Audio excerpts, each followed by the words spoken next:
누가복음 3장 7절 8절의 말씀을 중심으로 세례와 양육이라는 제목으로 은혜를 나누고자 합니다. 오늘 세례식이 있어서 말씀을 좀 생략해 가면서 전하겠습니다. 양해를 해주시고 좀 미진한 부분은 강론지를 참고해 주시기를 부탁드립니다. 오늘은 교사주일로 지킵니다. 우리 주일학교 교사들의 노고에 감사를 드리고 이 교사들의 작은 수고가, 작은 섬김이 훗날 어떤 결과를 가져올지는 아무도 모릅니다. 눈물을 흘리면서 씨를 뿌리는 그 아름다움이 나중에 열매로 맺게 되어져 있지요. 시편 126편에 있는 것처럼 눈물을 흘리면서 씨를 뿌리는 그것은 아름다운 열매로 반드시 돌아오게 되어 있습니다. 그 사명에 충성을 다해 주시기를 부탁을 드리죠. 주일학교 수고하시는 분들만 교사는 아니고요. 부모도 교사가 될 수 있고 심지어 친구들도 교사가 될 수 있습니다. 오늘 그런 역할들이 다 주어져 있음을 기억하시고 우리 모든 성도들이 다 교사임을 기억해 주시기를 부탁드립니다. 더불어 오늘 세례식이 있습니다. 오늘 이 시간 세례의 의미를 다시 한번 더 생각해 보고 그리스도인의 삶의 무게를 한번 점검해 보고자 하는데, 세례는 단순한 의식이 아닙니다. 세례는 삶의 전의를 말합니다. 삶의 주인이 바뀌었다는 것이죠. 하나님이 이제 우리 인생의 주인이 되셨다라고 하는 것입니다. 그전에는 우리가 인생의 주인이었다면 이제부터는 하나님께서 우리 인생의 주인이 되신다는 것이죠. 아담이 자기 자신을 주인으로 선포한 결과가 무엇입니까? 죽음입니다. 하나님은 그 죽음을 그냥 내버려 두시지 아니하시고 십자가 사건을 일어나도록 만드셨죠. 그 십자가 사건은 인간이 원래의 자리로 돌아갈 수 있도록 길을 열어주는 사건이었습니다. 그러므로 예수 그리스도의 죽음과 부활을 믿음으로 받아들이는 모든 자들에게는 구원의 은혜가 임하게 되는 거죠. 원래의 자리로 돌아가는 겁니다. 하나님이 우리 인생의 주인의 자리로 돌아가게 된다는 것이고, 그 믿음의 선언이, 그 믿음의 예식이 세례로 통해서 나타나게 되는 겁니다. 하지만은 세례를 받았다라고 해서 끝나는 것이 아닙니다. 믿음의 삶이 저절로 만들어지는 건 아닙니다. 누군가로부터 배우셔야 됩니다. 사도행전 8장 26절 이하에 빌립과 에디오피아의 내시의 대화 장면이 나타나는 것을 볼 수가 있습니다. 이 에디오피아 내시가 읽고 있었던 성경이 이사야서였습니다. 구하기 힘든 성경을 그 당시의 입장에서 구해서 읽고 있었습니다. 그때 빌립이 다가가서 묻지요. 네가 지금 읽고 있는 것을 깨닫느냐라고 묻게 됩니다. 그때 내시의 대답이 이렇습니다. 31절에 지도해 주는 사람이 없으니 어찌 깨달을 수 있겠는가. 하나님이 모세에게 말씀을 주셨습니다. 그 전에 알지 못하던 말씀을 주셨습니다. 그리고 모세는 이스라엘 백성들에게 그 말씀을 전달합니다. 그리고 가르칩니다. 그렇게 계속해서 전해진 것이 오늘 우리들에게까지 전해지게 된 것이죠. 누군가의 가르침, 누군가의 수고, 누군가의 섬김, 누군가의 눈물의 기도에 의해서 하나님의 말씀은 전달되었던 것이죠. 그 일을 감당하는 사람을 우리는 교사라고 부릅니다. 그래서 꼭 이 일을 하는 분들뿐만 아니라 말씀드린 대로 부모도 교사가 되는 것이죠. 목사도 교사가 되고 모든 어른들이 다 교사가 될 수 있는 것입니다. 핵심은 복음 전달입니다. 복음을 전해야 되는 것이죠. 제가 자원봉사로 활동했던 어떤 단체가 하나 있습니다. 그 단체 제가 했던 일 중에 하나는 이런저런 일도 했습니다만은 성경 공부 교재를 만들어서 그 자원교사로 참석하는 분들에게 이제 가르쳐 주는 일들을 제가 했었습니다. 그때 한때 그 감리교 신학대학을 다니는 전도사들이 꽤 온 적이 있었습니다. 제가 만든 걸 보더니 저런 질문을 많이 했는데, 자기들 지금 감리교에 있는 애들 전부는 그렇지 않겠죠. 일부는 다윗이 누군지 모릅니다. 아브라함이 누군지도 모릅니다. 그게 지명인지 인명인지를 모른다는 겁니다. 왜냐하면 교회에서 가르치는 것이 환경 문제, 통일 문제, 인권 그런 것들을 얘기한다는 거예요. 핵심은 교사가 해야 될 핵심은 무엇인가 하면 복음을 전하는 겁니다. 그런 건 4차, 5차의 문제거든요. 복음도 모르고 그걸 다룰 수는 없는 겁니다.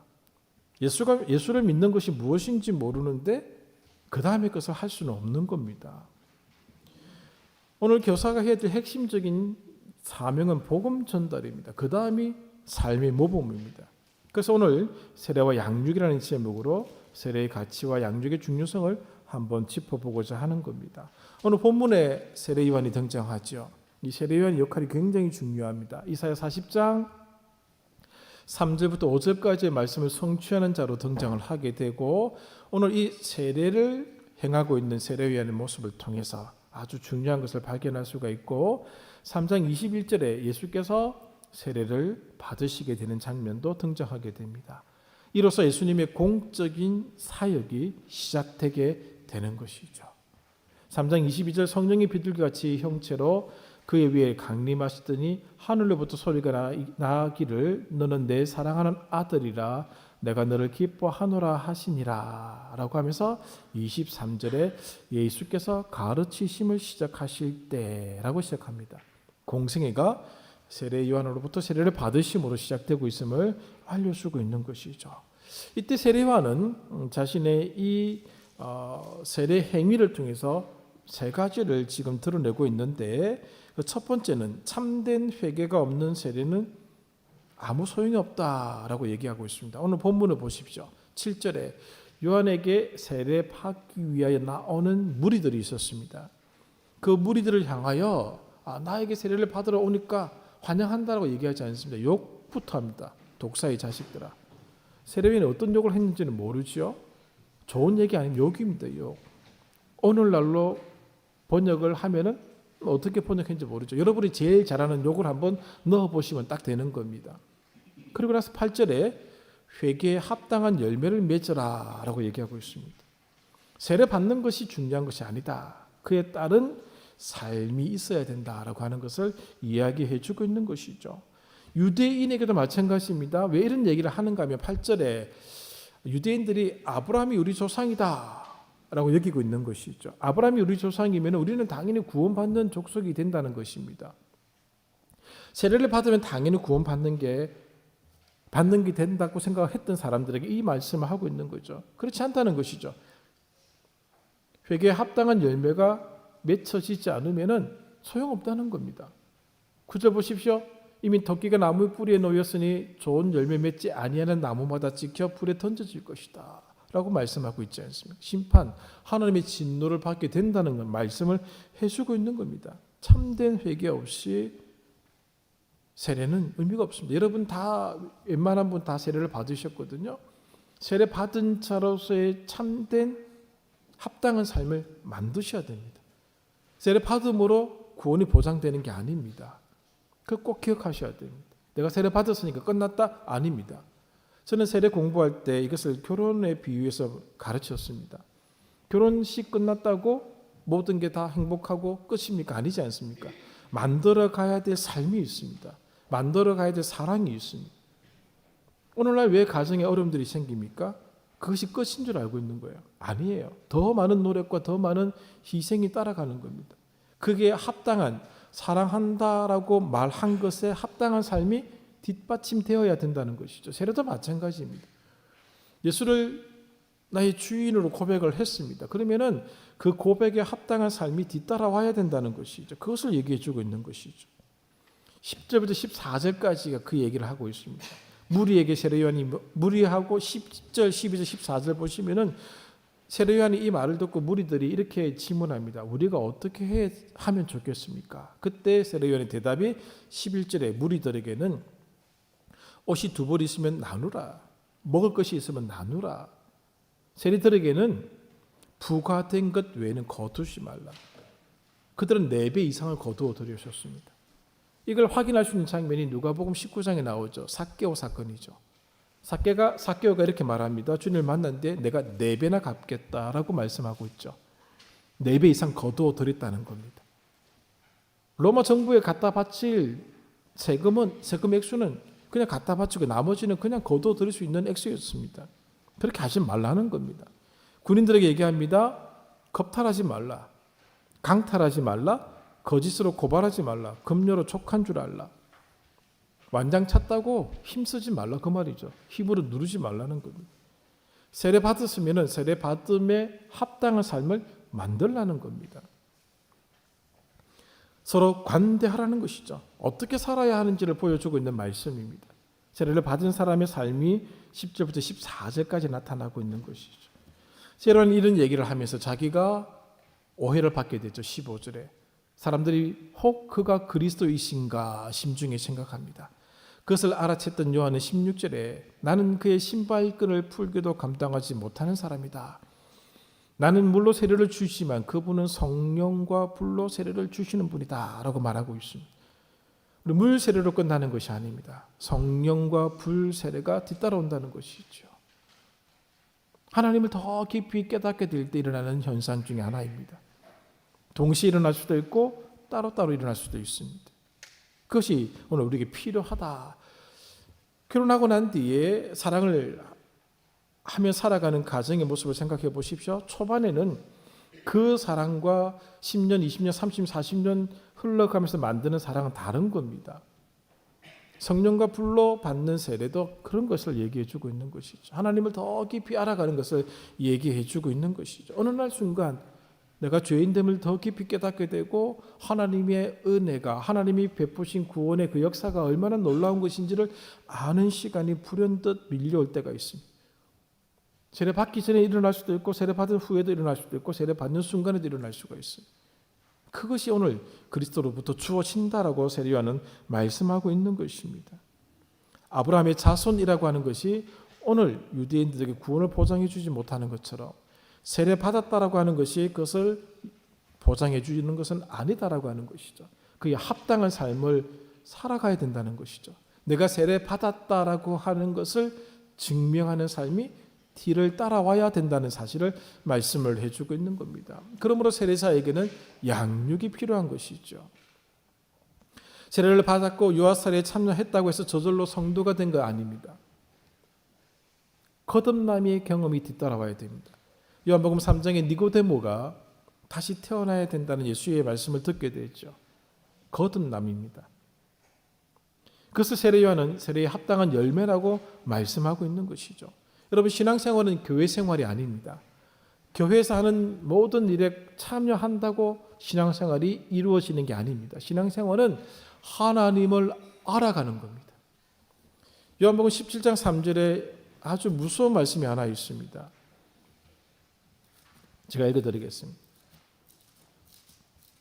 아실 터인데 영생은 곧 유일하신 참 하나님과 그가 보내신 자 예수 그리스도를 아는 것이다 라고 말씀하고 있습니다. 영생은 유일하신 참 하나님과 그가 보내신 자 예수 그리스도를 아는 것입니다. 그리스도를 알아가는 게 신앙생활입니다. 우리가 입교, 세례, 유아세례를 통하여서 인생의 주인이 하나님임을 고백합니다. 그리고 이제는 하나님의 사람으로 살아가셔야 됩니다. 그걸 가르치는 게 양육입니다. 윤리적으로 도덕적으로 가르치는 게 아닙니다. 하나님을 알아가도록 가르치는 게 양육입니다. 인생의 주인이 하나님이심을 잊어버리지 않도록 언약의 자손임을 알아가도록 가르치는 것이 양육입니다. 물 세례를 받았다고 해서 모든 문제가 끝난 것이 아니죠. 거듭남 변화의 과정이 필요합니다. 그 수고를 해주시는 분을 우리는 교사라고 부르고 있는 것이죠.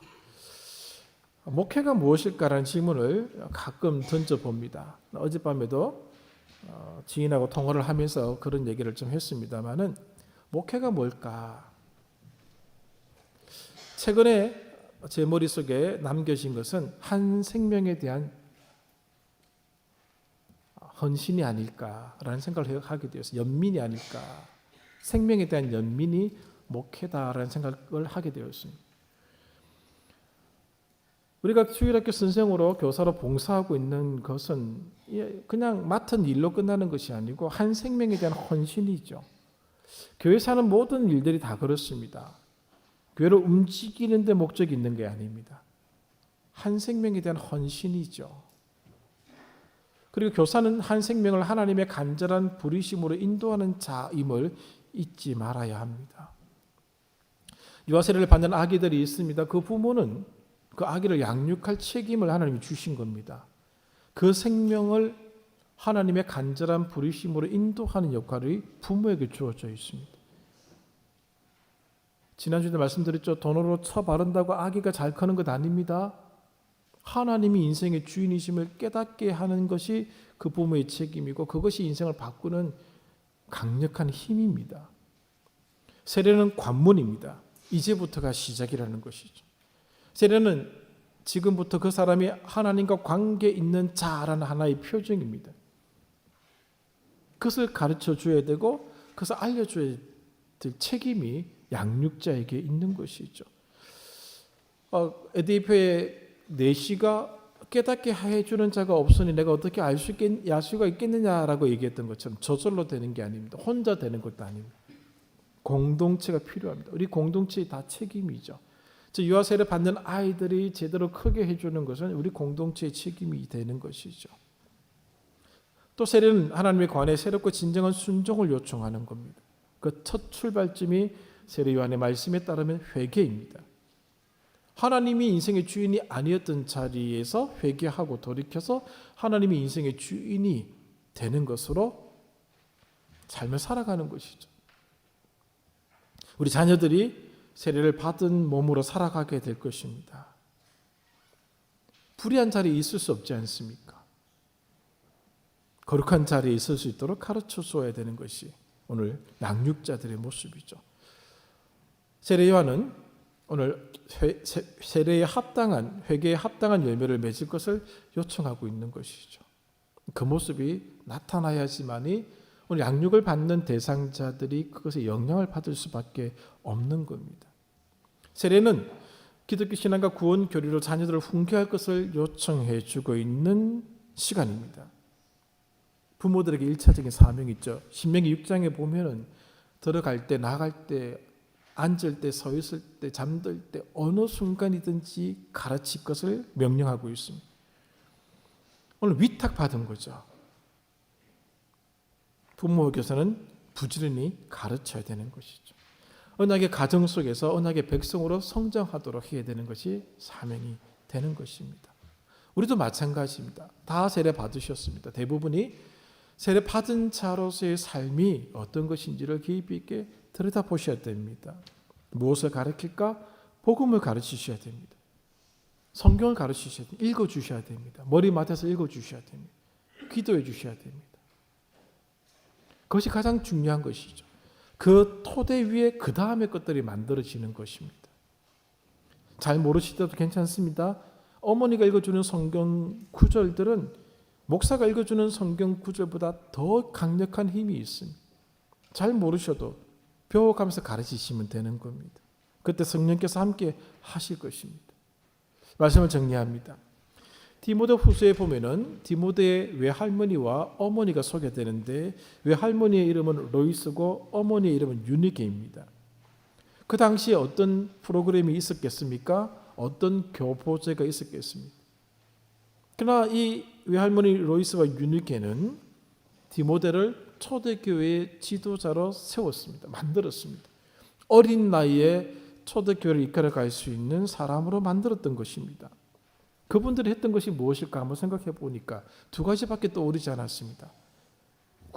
구전으로 전하는 말씀이죠. 구전으로. 그 당시 성경을 갖고 있다고 하는 것은 어려운 일이었습니다. 구전으로 전해진 말씀을 전하고 그 구전으로 전해진 말씀을 삶으로 만든 어머니, 외할머니의 삶의 모습이 디모데를 초대교회 지도자로 만들었다라고 하는 것이죠. 그렇다면 오늘날 엄청난 프로그램이 있습니다. 엄청난 교보제가 있습니다. 21세기에도 또 다른 디모데를 만들 수 있다라고 하는 것이죠. 그 가능성을 이 두 분이 보여주신 것입니다. 오늘 세례를 받고 유아 세례를 받는 주님의 귀한 자녀들이 하나님의 교훈으로 잘 양육받도록 해주셔야 됩니다. 먼저 세례 받은 자들의 삶이 보여져야 될 것입니다. 이분들이 믿음의 장성한 분량에 도달할 때까지 함께 해 주셔야 되는 것이죠. 이 귀한 사명이 교회와 우리 모두에게 주어져 있는 것입니다. 잊지 마시고 기도로 감당을 해 주시기를 부탁을 드립니다. 우리의 주일학교 선생님들을 또 그들의 수고를 기억하면서 또 격려해 주시고 또 함께 우리의 아이들을 잘 키워나갈 수 있는 영광교회가 되기를 간절히 소망합니다. 기도하겠습니다. 하나님 감사합니다. 우리가 허락한 교사의 사명이 있습니다. 부모로서 또 어른으로서 이렇게 교사로 세워주셨는데 그것을 잘 감당해 나가도록 인도하여 주시옵소서. 이 시간 우리 입교 세례, 유아 세례자가 있습니다. 하나님 이 예식을 통하여 하나님 홀로 영광을 받아주시기를 간절히 원하옵나이다. 예수님의 이름으로 기도하옵나이다. 아멘.